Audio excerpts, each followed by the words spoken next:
Long ago, in the heart of the Philippine archipelago, there existed a land blessed by the bounty of the sea.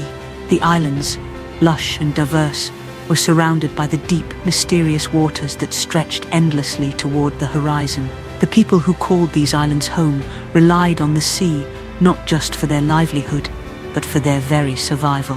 And at the heart of their belief, a goddess ruled over the vast expanse of the ocean, Aman Sinaya, the sea goddess. Aman Sinaya was no ordinary goddess. Her spirit was as complex as the ocean she commanded. She embodied both the nurturing warmth and life-giving qualities of the sea and its most ferocious and tempestuous power. To the people who lived by the shores, she was both a protector and a force to be reckoned with. As the goddess of the ocean, Aman Sinaya gave life to the creatures that swam within her depths and provided food for the fishermen who cast their nets into her waters. Her name was whispered in reverence by those who sought her favor, for she could bring calm waters to guide their boats home or unleash furious storms to swallow their ships whole. Aman Sinaya's story began long before the first fishermen ventured into the sea. Legends spoke of her origins, tracing back to when she was a young girl named Sinaya, known for her beauty and spirit. Sinaya lived in a village nestled by the sea,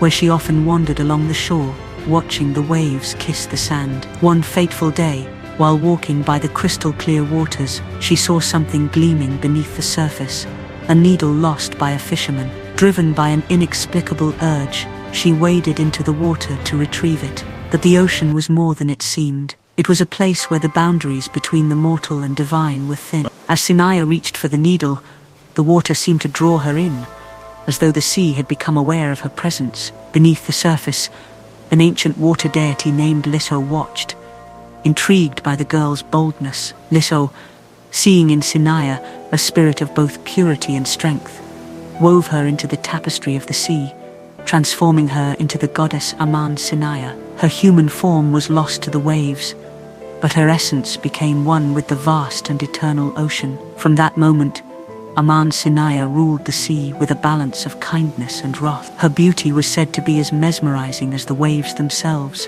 her hair flowing like seaweed, her eyes deep and endless like the ocean. She would rise from the depths, her form glowing with the iridescence of moonlight, to bless the fishermen with bountiful catches. The sea would be calm, the tides gentle, and the fish plentiful. Yet, when angered, Aman Sinaya's fury was unmatched. A storm would rise from the horizon, fierce winds howling and waves crashing with the strength of 1,000 tides. Fishermen who dared to disrespect her, or take more than they needed, would feel the wrath of her power.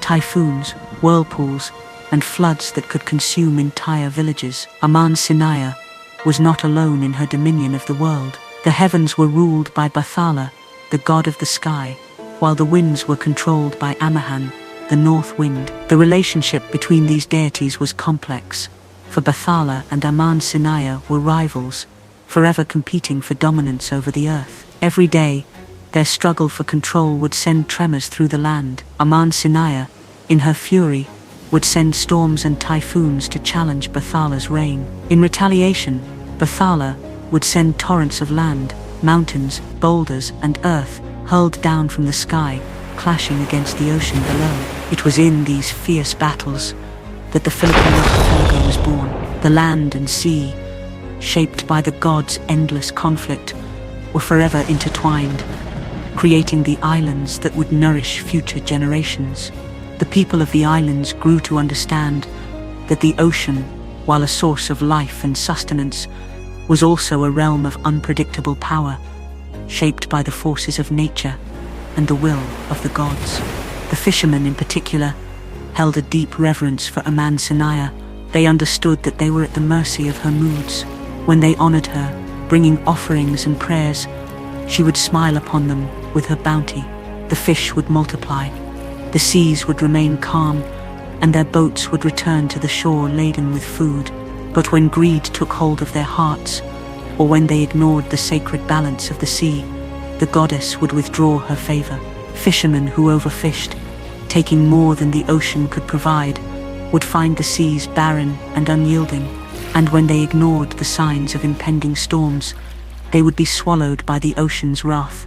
One such tale tells of a village that had been blessed with a rich fishing season. The people, basking in the abundance of the ocean, grew complacent. They began to take more than they needed, disregarding the balance that Aman Sinaya had established. The seas, once teeming with fish, began to grow still, and the winds that blew from the north began to carry with them a sense of unease. The villagers, however, paid no heed to the signs, continuing to take without offering gratitude.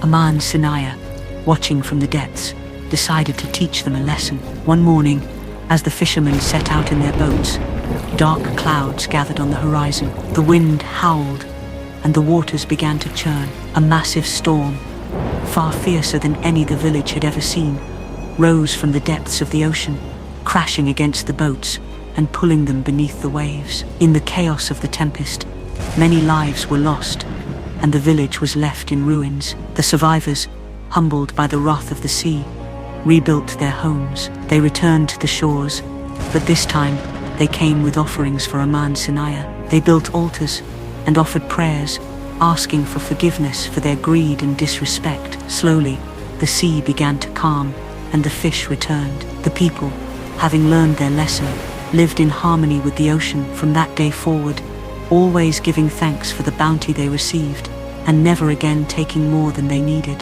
And so, the story of Aman Sinaya continues to echo through the generations. Her name is spoken with reverence and awe, a reminder of the delicate balance between humanity and nature. The sea goddess, in her dual nature, teaches both the nurturing and destructive powers of the ocean. She offers bounty to those who respect her, and fury to those who exploit her. The lesson of Aman Sinaya is clear.